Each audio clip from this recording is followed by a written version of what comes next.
Welcome to Crime Cipher. In this video, we'll uncover the shocking truth behind the murder of Michael Davyy, when a rebel's Bikie is killed by his own people. You're watching Crime Cipher, where loyalty, power, and betrayal are never just words. They're survival codes. If you're into real stories that go beyond the headlines, subscribe now to decode the darker truths behind organized crime.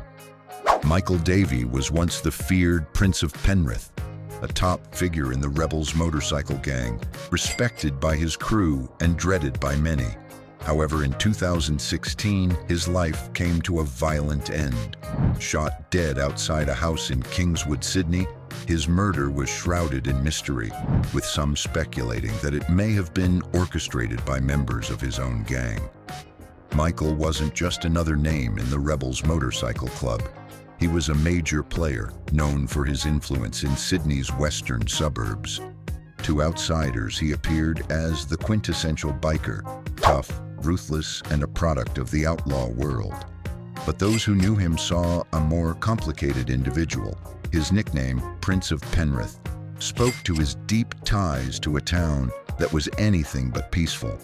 But what happens when someone rises too far, too fast, in a system built on fear and control? That's where Michael's story takes a deadly turn. Stick with us, because what comes next reveals just how fragile power can be. In a place where respect was earned through strength and influence, Michael had made his mark. Despite his tough exterior, Michael wasn't all about violence. Those closest to him saw a softer side, especially when it came to his family. He was a father, and stories often circulated about him stepping away from the world of crime to spend time with those he loved.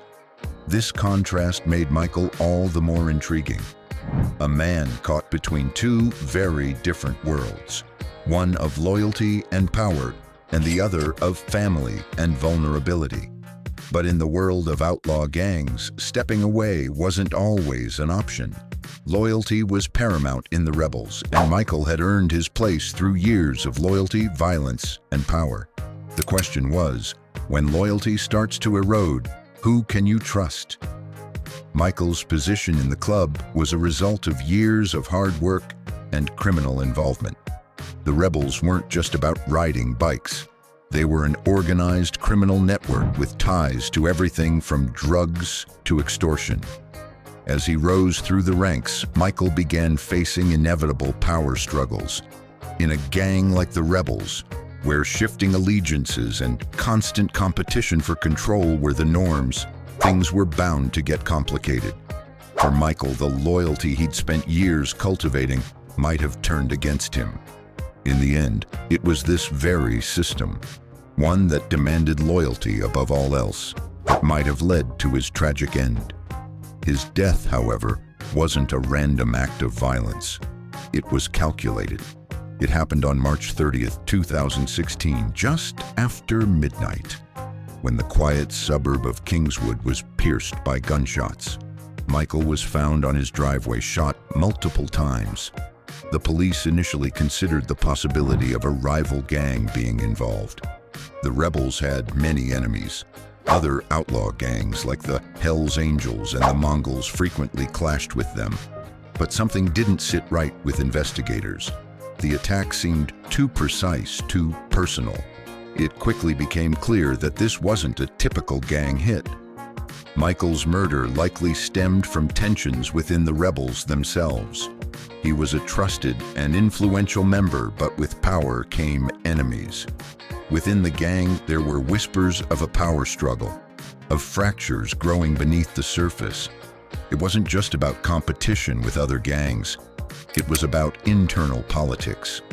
The more Michael's influence grew, the more likely it was that he'd step on the wrong toes. As the investigation unfolded, the authorities began focusing on the idea that the murder came from within the club. They dug into Michael's history, his rise to power, and his relationships within the rebels.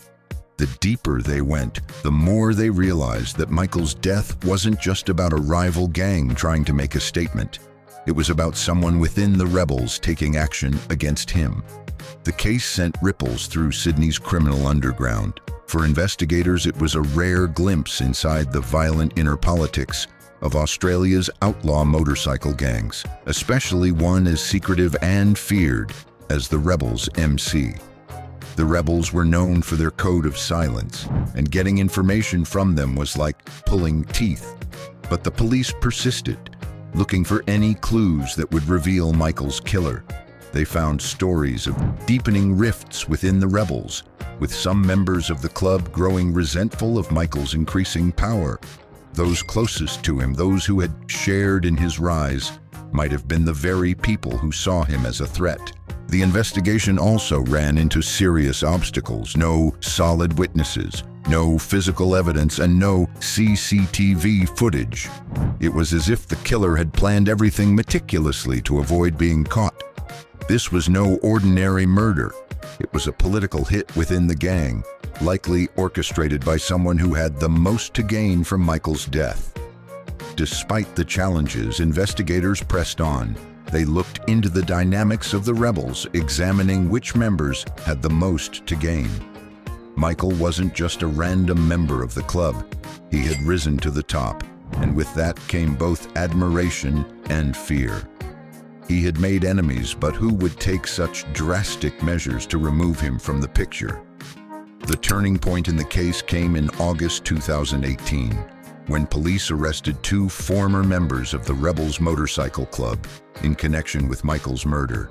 Jason J. Playmumber and David Stitch Rumble were taken into custody, and their arrests confirmed the suspicions that Michael's death was an inside job.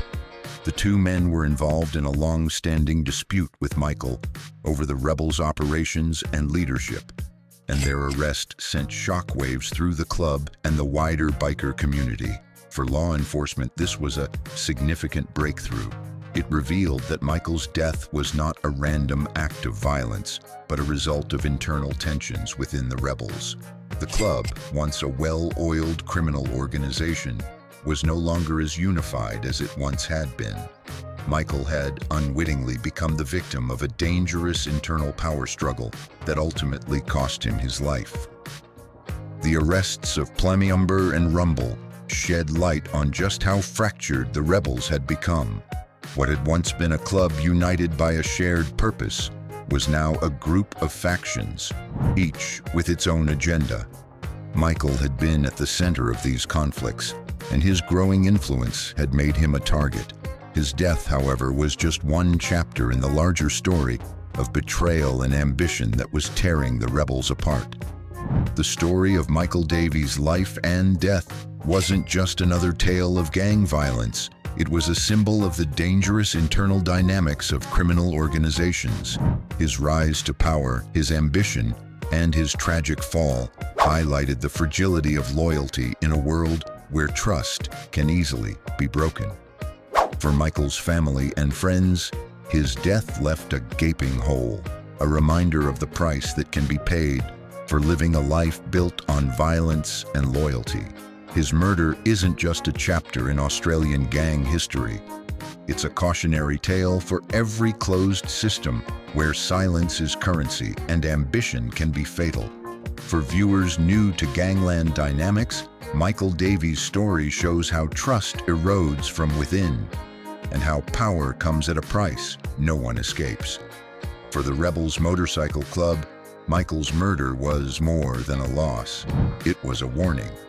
A fractured gang with internal divisions was no longer invincible. The battle for dominance within the club had begun, and Michael's death was just the beginning of a larger, more dangerous game. Would the Rebels survive, or would Michael's tragic end mark the beginning of their downfall? Only time would tell.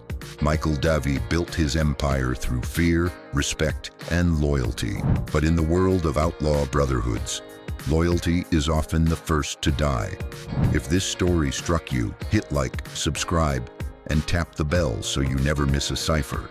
New deep dives every week, cold cases, brutal betrayals, hidden agendas. This is Crime Cipher, where we don't just tell the story, we decode it.